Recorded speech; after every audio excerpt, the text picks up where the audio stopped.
So how did a train end up in the middle of a forest? There is an answer for that, and it's kind of an interesting story.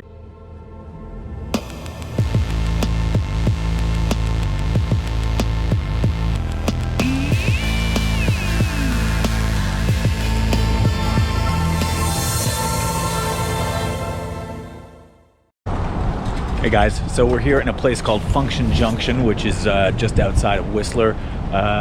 Over there is the forged axe throwing place where you can practice your axe throws. Here's the jacuzzi place where you can buy your jacuzzi, which is necessary for mountain living. And of course, all behind us is the forest, and we're going to go into the forest to try to find an old train wreck. So let's check it out.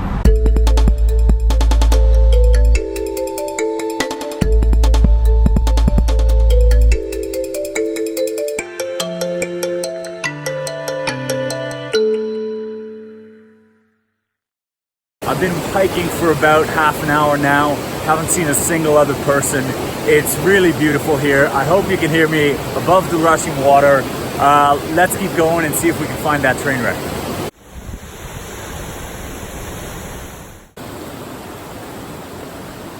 So I've found a suspension bridge here. I'm gonna cross it because it seems like the thing to do. There's no signs saying which way is the right way.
So you're probably asking the obvious question, how did these trains end up in the middle of a forest? So back in 1956, the train was coming around this corner and it derailed. It was a freight train. I think 7 cars went off to the side down here.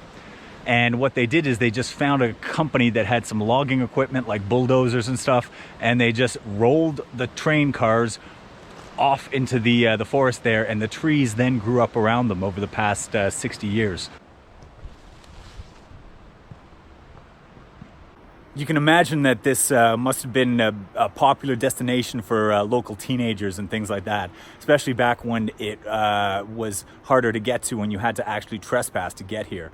And you can see generations worth of graffiti on these trains, which is quite cool to have this contrast of a really urban style in this incredible lush forest setting. Let's go take a look at some more.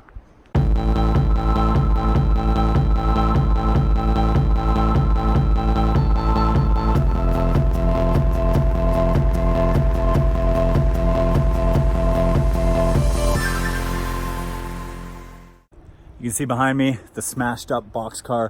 One of them is absolutely flattened.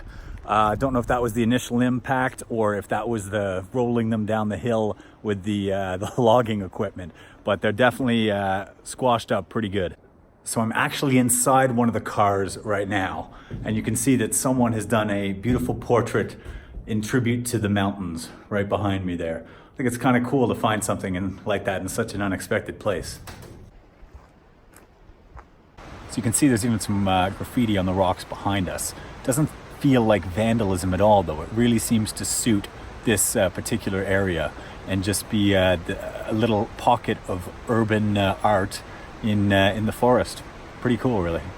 So that was the Whistler train wreck, and now it's time for the hike back, which should be even better than the hike there because we got some sunshine now and it's midday, and look, it's just gorgeous, really.